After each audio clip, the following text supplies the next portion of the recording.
Bealtaine, blessings to you. So here in Scotland, it's kind of mixed weather a little bit. So the sun is trying to break through the cloud. And I think this is pretty indicative of Bealtaine energy.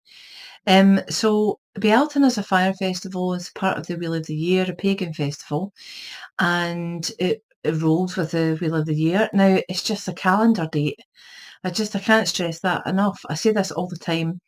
It sounds like I'm just nagging people, but it's just a calendar date. So I encourage you for you to be able to tune into the energy round about you to decide when Bealtaine is. Now, it's always good to have a holiday and a celebration on specific dates, but it's very important to be able to tap into the energy round about you and decide when that is for you. So I just thought I would drop a wee video in because I was in two minds about it actually. So this is a wee bit last minute.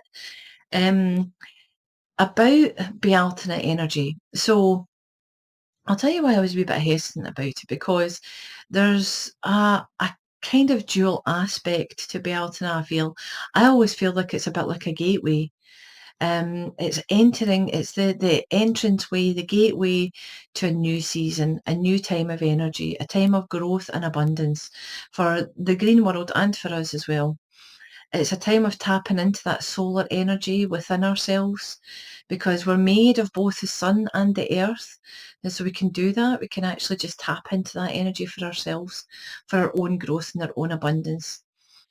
But there is another aspect to Bealtaine that I don't feel is maybe talked about very much, and I hate to be a buzzkill because there is always another aspect to things. And one of the things about folklore for May Day or in May's Eve as well is that in Irish Celtic folklore, which is part of my ancestry, um, there was a consideration that May's Eve and Bealtaine, it was important for you to protect yourself and your home and your land from any kind of acts of mischief. That's from both the good folk of the earth that we can't see and the humans that we can because for a long, long time, in places where people lived off the land, it was your livelihood. So it was very important for you to be able to protect your land, your home, your harvest, your crops, your growing, and from any kind of acts of mischief from certain nefarious methods from your farming neighbours or the good folk of the earth. And I'm sure we've all come across those kind of neighbours and those kinds of people. So it was an important time to be able to do protective work. So one of those things of protective work was to place a bouquet of offerings from your garden on your front doorstep. And that's what I did last night, and it's still there.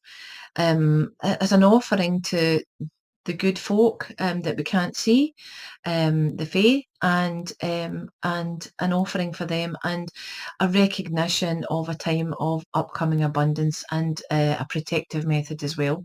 So in other cultures too, like so Germanic cultures, which is part of my ancestry too, they considered that it was important to call upon saints and energies and things like that to be able to protect themselves from pests and diseases and certain types of craft. And so I mean, it's really quite similar to a lot of other folklore about Bealtaine too. So it's one of those things that actually it's quite a sensitive time. And in Germanic cultures, they do kind of look at it a little bit like the other Halloween, the other Samhain, because it's quite a liminal time. And by that, I just mean there's a sense that you could just reach out and touch another world at this point. Because the energy is just so beautiful and you really feel that there's something kind of otherworldly quite present. Um, so I hope that's a wee bit of interesting information about Bealtaine. So I write a lot about plant medicine and plant magic in my blogs and my newsletters. And the one for Bealtaine is about hawthorn. And of course, for all of those things, to be able to counterbalance any mischief craft making, we want to be able to strengthen ourselves and our energy and our own power.